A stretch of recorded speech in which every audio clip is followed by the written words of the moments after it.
What's happening, everybody? Sean, joined again by my son, Trey. Today on Reactions to the Classics, we got a fantastic one. We got a Beatles battle. You Won't See Me versus For No One by a friend, longtime supporter, patron of the channel. Great guy, Arnie. Appreciate you, Arnie. Appreciate all the patrons who make this thing go. Obviously, we've got more Beatles.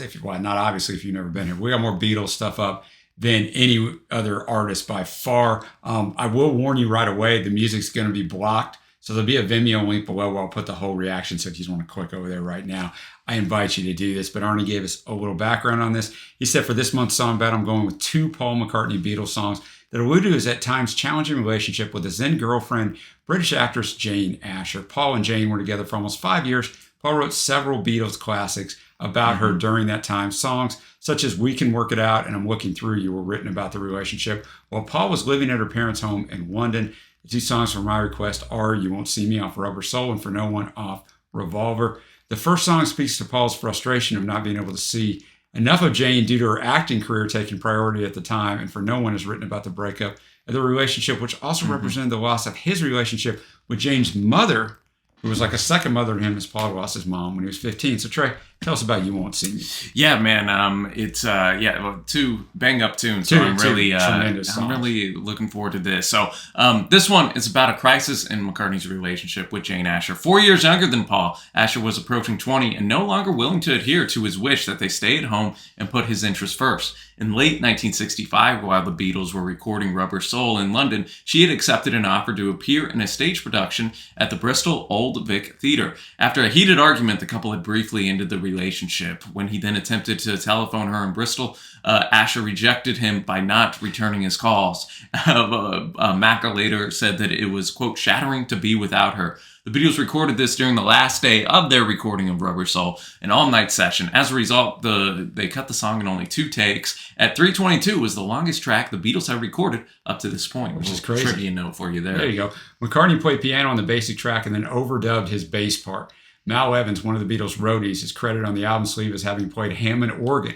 His contribution consists solely of an A note held throughout the final verse and the coda. Ringo augmented his drum part with a separate hi-hat overdub, adding rhythmic accents through the song. Paul said this about the song. He said, to me, it was a very Motown flavored. It's got a James Jamerson feel. He was the Motown bass player. He was fabulous. The guy who did all those great melodic bass lines. It was him, me, and Brian Wilson who were doing melodic bass lines at that time, all from completely different angles. LA, Detroit, and London, all picking up on what each other did. So I'll remind you again, the music's not going to be in here. If you're watching on YouTube, we're just going to be right back. If you're watching on Vimeo, enjoy the song with us.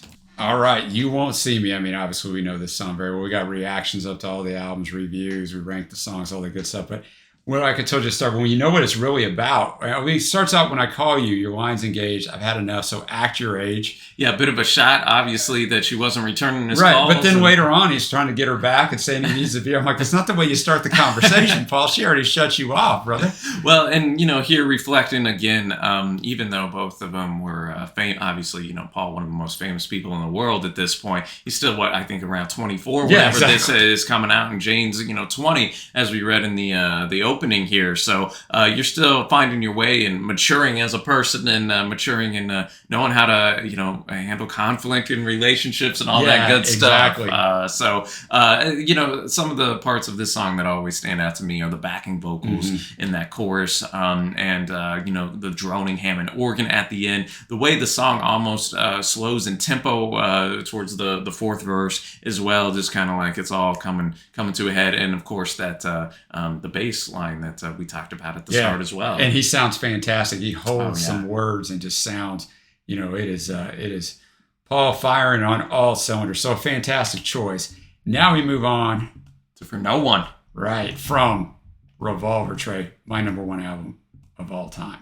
Yeah, obviously came the year right after this. McCartney recalls writing in the bathroom of a ski resort in the Swiss Alps while on holiday with his then girlfriend Jane Asher. Quote, I suspect it was about another argument. At least he doesn't remember on this one. McCartney sang and played the clavichord, piano, and bass guitar, while Ringo played drums, tambourine, maracas. Neither John Lennon nor George Harrison contributed to this recording. Kind of a sign of things to come, right? The French horn solo was by Alan Civil, a British horn player described by recording engineer, the great Jeff Emmerich, as, quote, the best horn player in London.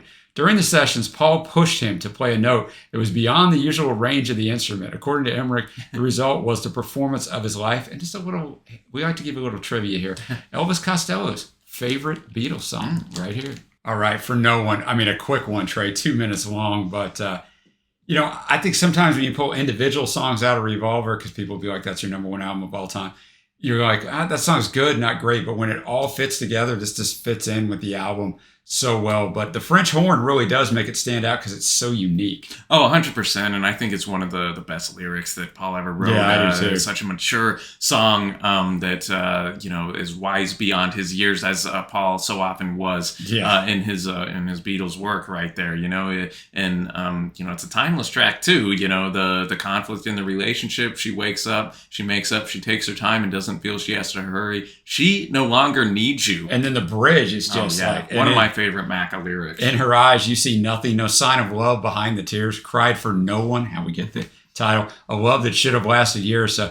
I mean, this isn't a makeup song either, Trey. He's just going, hey. And yet, you don't believe her when she says her love is dead. You think she needs you. You still hold on to that hope, right? That, hey, we're going to maybe figure this out. We're maybe going to get... Exactly. I think the moral of the story, girls, is don't date one of the best songwriters of all time because, it's not going to work out well for you when he decides to creatively talk about the breakup, because that's what he's going to do. But...